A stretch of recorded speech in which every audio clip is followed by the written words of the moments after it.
جی ہم اس وقت تحصیل کوٹ چھٹا کے علاقے فورٹ منو سیاحتی مقام پہ موجود ہیں، جہاں پر انجوائمنٹ کرنے کے لیے دور دراز کے علاقوں سے فیملیز آئی ہوئی ہیں، اور یہاں پر کافی رش دیکھنے کو مل رہا ہے جو ہی گرمیوں کی چھٹیاں ہوتی ہیں۔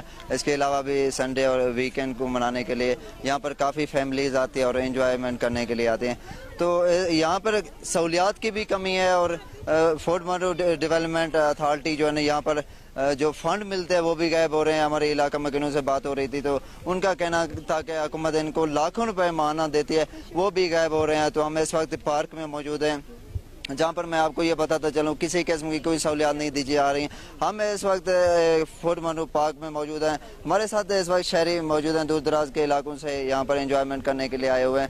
تو ہم ان سے پوچھتے ہیں کہ انجوائمنٹ کرنے کے لیے آئے ہیں تو کیا آپ کو یہاں پہ آ کے آنا کیسا لگا؟ جی آپ بتائیے۔ جی ہمیں بہت اچھا لگ رہا ہے، موسم بھی بہت اچھا پیارا ہے، یہاں پر لوگ آئے ہیں کافی دور دراز سے، میں خود بھی یہاں کا رہائشی ہوں۔ یہاں پر واقعی جس طرح آپ نے کہا ہے، یہاں سہولیات کا کافی فقدان ہے، نہ لائٹ ہے، نہ بچوں کے لیے کوئی سہولیات پرووائڈ ہو رہی ہے، اس کے علاوہ اور بھی کچھ نہیں ہے۔ یہاں پر لوگ کافی پریشان بھی ہوتے ہیں، لیکن جب موسم کو دیکھتے ہیں تو خوش ہو جاتے ہیں۔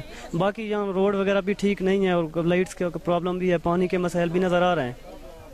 جی ہمارے ساتھ اس وقت ایک چھوٹا بچہ موجود ہے، ہم ان سے پوچھتے ہیں انجوائمنٹ کرنے کے لیے یہاں پر فورٹ منو پارک میں آیا ہوا ہے، تو ان سے پوچھتے ہیں بیٹا آپ بتائیے کہ یہاں پر فورٹ منو پارک میں آئے ہیں تو کون سی سہولیات آپ دیکھ رہے ہیں اور کیا فیملی کے ساتھ انجوائے کر رہے ہیں؟ ہمیں یہاں بہت اچھا آ رہا ہے، اور